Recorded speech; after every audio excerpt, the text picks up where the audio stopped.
नमस्ते। आज की कथा भगवान विष्णु के कूर्म अवतार के बारे में है। कूर्म अवतार भगवान विष्णु का दूसरा अवतार है जो सतयुग में प्रकट हुआ था। कूर्म का अर्थ है कछुआ। 10 प्रमुख अवतारों में से दूसरे कूर्म अवतार में भगवान विष्णु ने कछुए का रूप धारण किया था। भागवत पुराण में उन्हें अन्य नामों से भी पुकारा गया है, जैसे कच्छप, कमठ, अकुपार, अम्बुचर, आत्मना, जो सभी कछुआ या कछुए के रूप का अर्थ रखते हैं। कहानी इस प्रकार है। एक बार ऋषि दुर्वासा ने इंद्र को एक विशेष माला भेंट की जिसमें आध्यात्मिक शक्ति थी, जिसे इंद्र ने अपने ऐरावत हाथी को दे दिया। माला की विशेष खुशबू से हाथी को छींक आ गई और हाथी ने गलती से माला को जमीन पर फेंक दिया, जिससे दुर्वासा क्रोधित हो गए।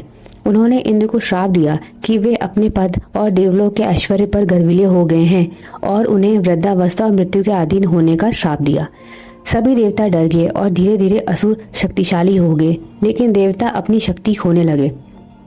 उन्होंने भगवान विष्णु से मदद मांगी, जिन्होंने समाधान सुझाया।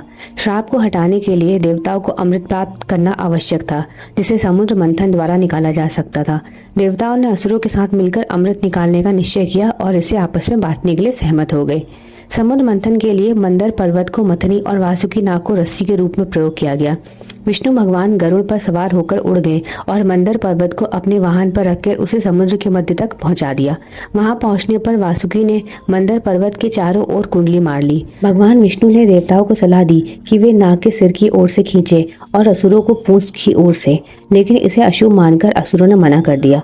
देवताओं ने असुरों को मना लिया और पूंछ को पकड़ लिया और मंथन शुरू हो गया। हालांकि मंदर पर्वत बहुत विशाल था, पर फिर भी वह समुद्र की गहराइयों में डूब गया। तब विष्णु भगवान ने कूर्म का अवतार लिया। 4 हाथों वाले कूर्म के रूप में प्रस्तुत हुए। एक हाथ में शंखजू, दूसरे में चक्र, एक हाथ में आशीर्वाद देने की मुद्रा और दूसरा अभय मुद्रा में। साथ ही ऊपर का भाग मनुष्य का और निचला भाग कछुए का था। कूर्म अवतार ने पर्वत को अपने खोल पर सहारा दिया। अंततः समुद्र मंथन हुआ और बहुमूल्य रत्न निकले, जिसमें हलाल विष भी शामिल था, और अंत में अमृत का कलश निकला। कहा जाता है कि कूर्म वैकुंठ में निवास करते हैं। कूर्म जयंती एक हिंदी त्योहार है जो भगवान विष्णु के कछुए के रूप में जन्म का उत्सव है और यह वैशाख महीने की पूर्णिमा के दिन मनाया जाता है। धार्मिक कहानियों को जानने के लिए चैनल को सब्सक्राइब करें तथा वीडियो को लाइक करें।